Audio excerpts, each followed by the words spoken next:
A green revolution is sweeping across Mexico, providing much-needed support in the global fight against the adverse effects of climate change.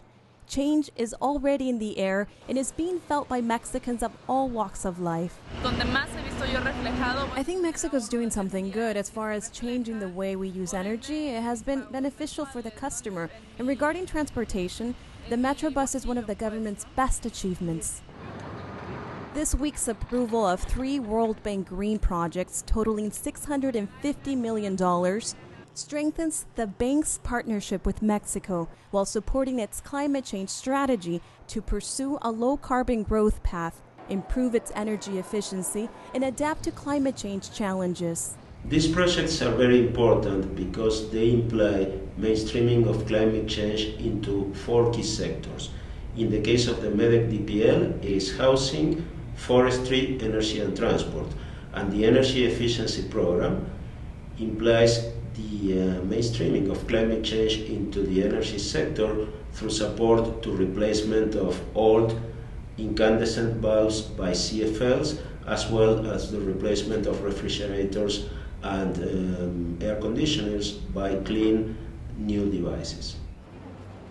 This new set of projects adds to the growing list of Mexico's climate change adaptation initiatives that include clean transportation, such as Mexico City's Metrobus, wind energy farms in southern Mexico, and innovative mechanisms to preserve forests through cash incentives, all of them projects that are being closely watched in the region as evidence that economic growth can be achieved without damage to the environment. Mexico constitutes an excellent example that demonstrates that growth and development are possible at the same time as keeping a sustainable development path. And it's a good example for other countries in the region and all around the world.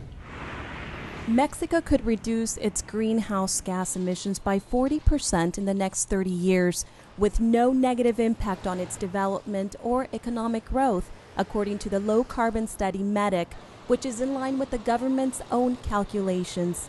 A consensus seems to be emerging among policymakers and regular Mexicans that inaction on the climate change front could trigger adverse consequences. The cost of electricity would be a lot more expensive than it is now, even after the federal subsidies, and transportation would be a lot more inefficient and polluting. Mexico's green leadership has enabled it to tap vast financial resources, especially from the $5 billion Clean Technology Fund. But future costs to fund mitigation and adaptation to climate change are steep. By some estimates, developing countries will need around $19 billion annually to finance climate change needs in the coming years.